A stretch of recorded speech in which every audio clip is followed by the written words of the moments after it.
ಸಣ್ಣ ಆಗಬೇಕು ಅನ್ನೋದು ಎಲ್ಲರೂ ಆಸೆ. ಸಣ್ಣ ಇದ್ದರೆ ನೋಡೋದಕ್ಕೆ ಚೆನ್ನಾಗಿ ಕಾಣಿಸ್ತೀವಿ ಅನ್ನೋದು ಅಷ್ಟೇ ಅಲ್ಲ, ಸಣ್ಣ ಇದ್ದರೆ ನಾವು ಆರೋಗ್ಯಕರವಾಗಿ ಇರ್ತೀವಿ. ನಮ್ಮ ವಯಸ್ಸಿಗೆ, ನಮ್ಮ ಎತ್ತರಕ್ಕೆ ತಕ್ಕಂತೆ ದೇಹದ ತೂಕ ಇರಬೇಕು. ಅದಕ್ಕಿಂತ ಹೆಚ್ಚು ಇದ್ದರೆ ನಾವು ಅನಾರೋಗ್ಯಕ್ಕೆ ತುತ್ತಾಗಬೇಕಾಗತ್ತೆ. ಎಷ್ಟೊಂದು ಸಲ ಅಧಿಕ ಬೊಜ್ಜಿನಿಂದ ಹೃದಯಕ್ಕೆ ತೊಂದರೆ, ಮಧುಮೇಹ, BP ಸಮಸ್ಯೆ, ಈ ರೀತಿಯ ಸಮಸ್ಯೆಗಳು ಕಾಡೋದಕ್ಕೆ ಶುರುವಾಗತ್ತೆ.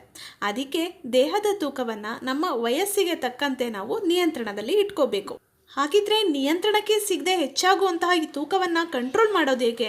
ಅದಕ್ಕೆ ಈ ವಿಡಿಯೋವನ್ನು ಕೊನೆವರೆಗೂ ನೋಡಿ. ಈ ವಿಡಿಯೋದಲ್ಲಿ ತಿಳಿಸುವಂತಹ ಈ ರೆಮಿಡಿಯನ್ನು ಟ್ರೈ ಮಾಡಿ.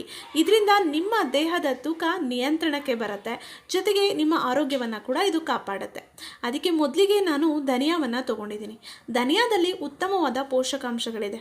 ಇದನ್ನು ಉಪಯೋಗಿಸಿದ್ರೆ ನಮ್ಮ ದೇಹದ ತೂಕ ನಿಯಂತ್ರಣಕ್ಕೆ ಬರುತ್ತೆ. ಜೊತೆಗೆ ಥೈರಾಯ್ಡ್ ಸಮಸ್ಯೆ ಇರೋರಿಗೂ ಕೂಡ ಇದು ತುಂಬಾ ಒಳ್ಳೆಯದು. PCOD ಸಮಸ್ಯೆ ಇರೋರಿಗೆ ಒಳ್ಳೆಯದು. ಇದು ರಕ್ತವನ್ನು ಶುದ್ಧೀಕರಣ ಮಾಡುತ್ತೆ, ರಕ್ತದಲ್ಲಿನ ಸಕ್ಕರೆಯ ಮಟ್ಟವನ್ನು ನಿಯಂತ್ರಣದಲ್ಲಿ ಇಡುತ್ತೆ, ದೇಹದ ವಿಷಕಾರಿ ಅಂಶವನ್ನು ಹೊರಗಡೆ ಹಾಕೋದಕ್ಕೆ ಸಹಾಯ ಮಾಡುತ್ತೆ. ನಮ್ಮ ದೇಹಕ್ಕೆ ಇದು ತುಂಬಾ ತಂಪು ಅಂತಲೇ ಹೇಳ್ಬೋದು. ದೇಹದ ತೂಕವನ್ನು ಕಡಿಮೆ ಮಾಡಬೇಕು ಅಂದರೆ ನಾವು ಧನಿಯಾವನ್ನು ಬಳಸಿದ್ರೆ ತುಂಬಾ ಪ್ರಯೋಜನಗಳು ಸಿಗುತ್ತೆ.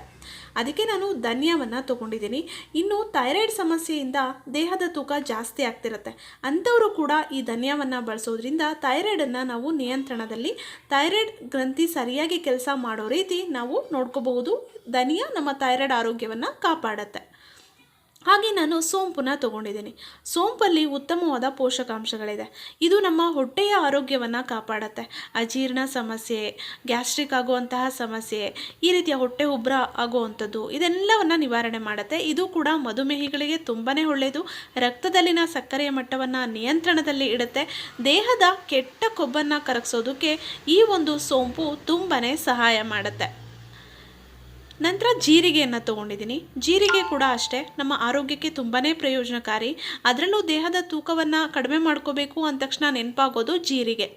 ಜೀರಿಗೆ ನೀರನ್ನು ಸೇವಿಸೋದ್ರಿಂದ, ಜೀರಿಗೆಯನ್ನು ಹೆಚ್ಚು ಬಳಸೋದ್ರಿಂದ ನಮ್ಮ ಆರೋಗ್ಯವನ್ನು ಹೆಚ್ಚಿಸ್ಕೊಳ್ಳೋದ್ರ ಜೊತೆಗೆ ದೇಹದ ತೂಕವನ್ನು ಕೂಡ ನಾವು ಕಡಿಮೆ ಮಾಡ್ಕೋಬಹುದು.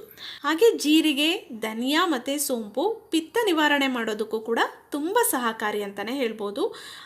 ಜೊತೆಗೆ ತುಂಬ ಜನಕ್ಕೆ ಹೊಟ್ಟೆ ತುಂಬ ಉಬ್ರಿಸ್ಕೊಂಡಂಗಿರುತ್ತೆ, ಹೊಟ್ಟೆ ತುಂಬ ದಪ್ಪ ಕಾಣಿಸ್ತಿರುತ್ತೆ, ಅದು ಕೂಡ ನಿವಾರಣೆ ಆಗುತ್ತೆ.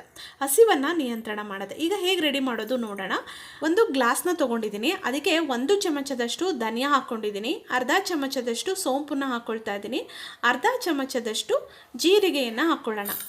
ಇದನ್ನು ಸ್ವಲ್ಪ ನೀರು ಹಾಕಿ ಹಾಗೆ ತೊಳೆದ್ಬಿಟ್ಟು ನಂತರ ಇದ್ರ ತುಂಬ ನೀರನ್ನು ಹಾಕಿ ಇಡೀ ರಾತ್ರಿ ನಾವು ಇದನ್ನು ನೆನೆಸಿಡಬೇಕು. ಇಡೀ ರಾತ್ರಿ ನೆನೆಸಿಡಬೇಕು. ನಾರ್ಮಲ್ ವಾಟರನ್ನೇ ಹಾಕ್ಕೊಳ್ಳಿ, ಬಿಸಿ ನೀರನ್ನು ಹಾಕ್ಕೊಳ್ಳೋ ಅವಶ್ಯಕತೆ ಏನಿಲ್ಲ, ತಣ್ಣೀರನ್ನೇ ಹಾಕ್ಕೊಂಡ್ರೆ ಆಯಿತು. ಇಡೀ ರಾತ್ರಿ ನಾವು ಇದನ್ನು ನೆನೆಸಬೇಕು. ಯಾರಿಗೆ PCOD ಸಮಸ್ಯೆ ಇರುತ್ತೋ, ಥೈರಾಯ್ಡ್ ಸಮಸ್ಯೆ ಇರುತ್ತೋ, ದೇಹದ ಬೊಜ್ಜು ಹೆಚ್ಚಿರುತ್ತೋ, ಮಧುಮೇಹ ಇರುತ್ತೋ ಅಂಥವ್ರು ಎಲ್ಲರೂ ಇದನ್ನು ಬಳಸ್ಬೋದು. ತುಂಬ ಒಳ್ಳೆಯ ಪ್ರಯೋಜನ ಸಿಗುತ್ತೆ ನಿಮಗೆ.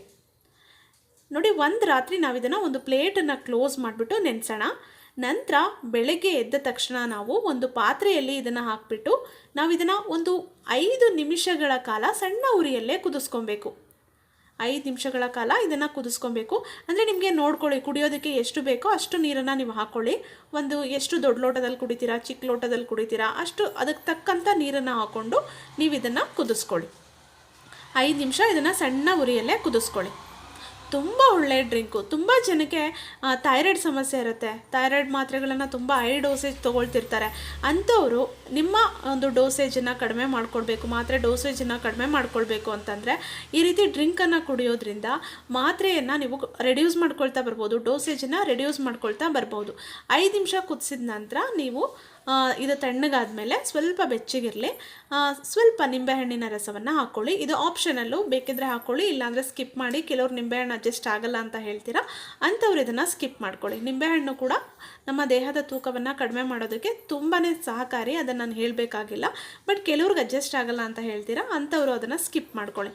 ಇದನ್ನು ಬೆಳಗ್ಗೆ ಖಾಲಿ ಹೊಟ್ಟೆಯಲ್ಲೇ ಕುಡಿಬೇಕು. ಇದನ್ನು ಕುಡಿದ್ಮೇಲೆ ಅರ್ಧ ಗಂಟೆ ಏನನ್ನೂ ತಿನ್ನಬಾರ್ದು, ಏನನ್ನೂ ಕುಡಿಬಾರ್ದು. ಸತತವಾಗಿ 1 ತಿಂಗಳು ಮಾಡಿದ್ರೆ ನಿಮಗೆ ರಿಸಲ್ಟ್ ಗೊತ್ತಾಗುತ್ತೆ. ನೀವು 3 ತಿಂಗಳವರೆಗೂ ಇದನ್ನು ಕಂಟಿನ್ಯೂ ಮಾಡ್ಬೋದು. ಸ್ನೇಹಿತರೆ, ಹಾಗೆ ಇದ್ರ ಜೊತೆಗೆ ಡಯಟು, ಸ್ವಲ್ಪ ಎಕ್ಸಸೈಸನ್ನು ಮೇಂಟೈನ್ ಮಾಡಿ, ಹೊರಗಡೆ ಫುಡ್ಡನ್ನು ಅವಾಯ್ಡ್ ಮಾಡಿ, ರೈಸ್ ಐಟಮು, ಆಯಿಲ್ ಐಟಮ್ನ ಅವಾಯ್ಡ್ ಮಾಡಿ ದೇಹದ ತೂಕ ಕರ್ಗೋದಕ್ಕೆ ತುಂಬ ಸಹಾಯ ಆಗುತ್ತೆ. ಹೆಚ್ಚು ಒಂದು ಒಳ್ಳೆ ಪೋಷಕಾಂಶಗಳಿರುವಂತಹ ಆಹಾರವನ್ನು ಸೇವಿಸಿ, ಅಂದರೆ ತರಕಾರಿಗಳು, ಹಣ್ಣುಗಳು, ಮೊಳಕೆ ಕಾಳುಗಳು, ಈ ರೀತಿ ಫುಡ್ಡನ್ನು, ಒಳ್ಳೆ ಫುಡ್ಡನ್ನು ತಗೊಳ್ಳಿ. ಆಗ ದೇಹದ ತೂಕ ತಂತಾನೇ ಕಡಿಮೆ ಆಗುತ್ತೆ. ದೇಹದ ತೂಕ ಕಡಿಮೆ ಮಾಡ್ಕೋಬೇಕು ಅಂತ ಏನು ತಿಂದೇ ಇರೋದು ಆ ರೀತಿ ಎಲ್ಲ ಮಾಡಿದ್ರೆ ಇನ್ನೂ ದೇಹದ ತೂಕ ಜಾಸ್ತಿ ಆಗುತ್ತೆ. ಗ್ಯಾಸ್ಟ್ರಿಕ್ ಆ್ಯಸಿಡಿಟಿ ಅಂತಹ ಸಮಸ್ಯೆ ಕೂಡ ಹೆಚ್ಚಾಗುತ್ತೆ. ವಿಡಿಯೋ ಇಷ್ಟ ಆಯಿತು ಅಲ್ವಾ ಸ್ನೇಹಿತರೆ? ಹಾಗಿದ್ರೆ ಪ್ಲೀಸ್ ವಿಡಿಯೋವನ್ನು ಲೈಕ್ ಮಾಡಿ, ವಿಡಿಯೋವನ್ನು ಶೇರ್ ಮಾಡಿ. ನನ್ನ ಚಾನಲಲ್ಲಿ ಸಾಕಷ್ಟು ಯೂಸ್ಫುಲ್ ವೀಡಿಯೋಸ್ಗಳಿದೆ, ಫ್ರೀ ಇದ್ದಾಗ ನೋಡ್ತಾ ಇರಿ. ಮತ್ತೆ ಒಂದು ಒಳ್ಳೆ ವಿಡಿಯೋ ಜೊತೆ ನಿಮ್ಮನ್ನು ಭೇಟಿ ಆಗ್ತೀನಿ. ಅಲ್ಲಿವರೆಗೂ ಎಲ್ರಿಗೂ ಟೇಕ್ ಕೇರ್. ಬಾಯ್ ಬಾಯ್.